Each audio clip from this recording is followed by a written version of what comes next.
Lieutenant James Hollister lay motionless in the tall grass, blood seeping through his torn blue uniform. The ambush had come swiftly, arrows raining down before his patrol could react. His men had retreated in panic, assuming him dead after an arrow pierced his shoulder and a war club struck his head. As consciousness faded, he glimpsed a figure approaching through the haze. A woman with dark, questioning eyes stared down at him, her hand hesitating over the knife at her waist. Nehemina, exiled healer of the Lakota, faced a choice that would change both their lives forever. The cavalry officer who represented everything she hated now lay helpless before her, his life hanging by the thinnest thread. Before we continue, let us know where you're watching from and what time it is for you. Your comment helps our community grow stronger. Thanks, and let's get back to the story. Nehemina knelt beside the wounded soldier, her fingers moving to the pulse at his neck. Still alive, but barely. She glanced toward the horizon where dust clouds marked the retreat of his fellow soldiers. No one was coming back for him. The smart decision would be to leave him here, let nature take its course. After all, men wearing this same uniform had destroyed her village 3 winters ago, leaving her without family, without a people. Yet something stayed her hand. Perhaps it was the healer's oath she had taken long ago, before tragedy had hardened her heart. Or perhaps it was something in his face, young, not much older than her brother had been. "The spirits test me today," she muttered, tearing strips from her deerskin skirt to bind his wounds. The arrow had gone clean through his shoulder. The head wound looked worse, blood matting his light brown hair. With strength born of years working alone, she hoisted him over her shoulders in a firefighter's carry. Her cabin lay hidden in a sheltered valley 2 miles east. No cavalry patrol had found it yet, though she lived in constant fear of discovery.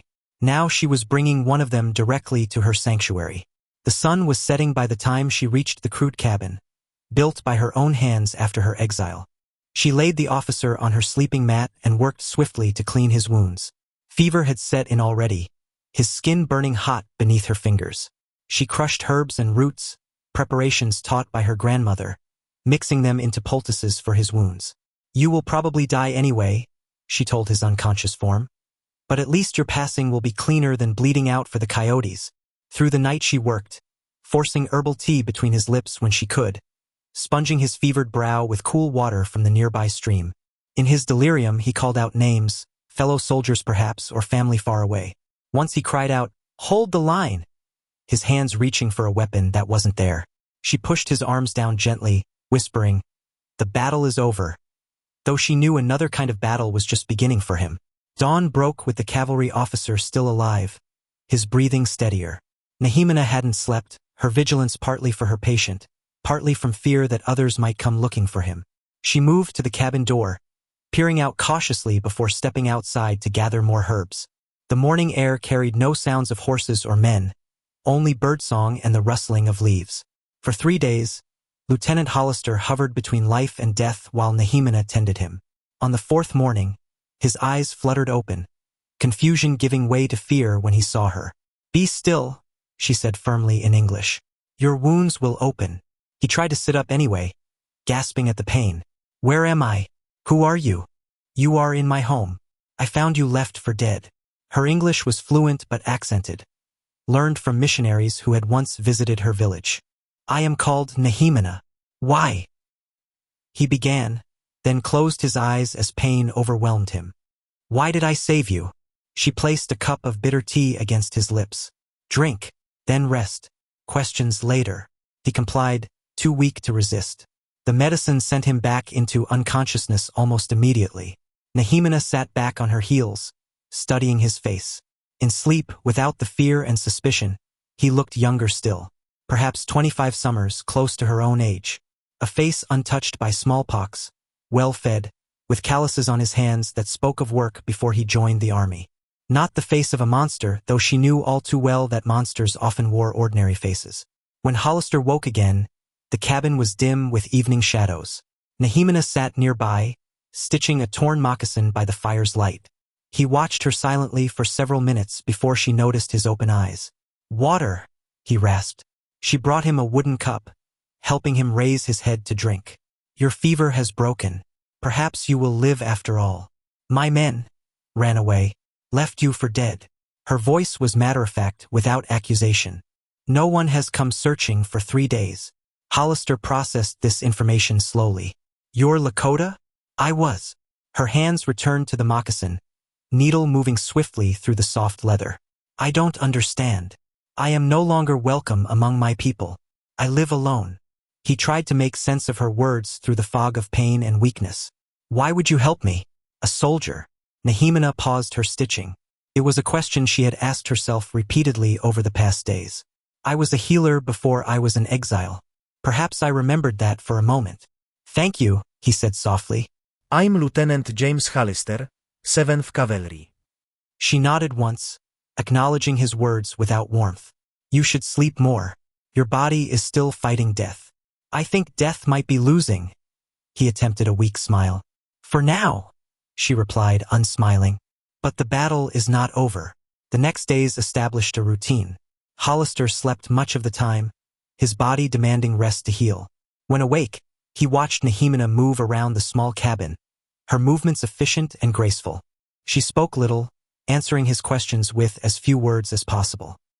He learned she had lived alone for 2 years, that she gathered plants for medicine and hunting for food, trading occasionally with a half-French trapper who asked no questions about why a Lakota woman lived apart from her tribe. A week after she had found him, Hollister was strong enough to sit up. His head wound had healed to an angry red line beneath his hair, and the arrow wound in his shoulder was clean, though still painful. You have a healer's hands, he told her as she changed the dressing. At the fort, many men die from wounds less severe. Your doctors do not know the plants of this land, she replied. They bring medicines from far away that grow weak in the crossing. Could you teach them? Your knowledge could save lives. Her hands stilled on his bandage. Save lives? Like the lives your cavalry saved at Bear Creek. The bitterness in her voice made him flinch. Bear Creek? I wasn't at Bear Creek. But others who wear your uniform were. She finished the bandage with a sharp tug that made him wince. 43 people died there, including my husband and son. The words hung in the air between them. Hollister's face paled. I'm sorry. Sorry changes nothing. She stood abruptly and walked outside, letting the door slam behind her. Hollister stared after her, the magnitude of what she'd revealed settling over him like a heavy blanket. He knew of Bear Creek, had heard other soldiers speak of it in hushed tones.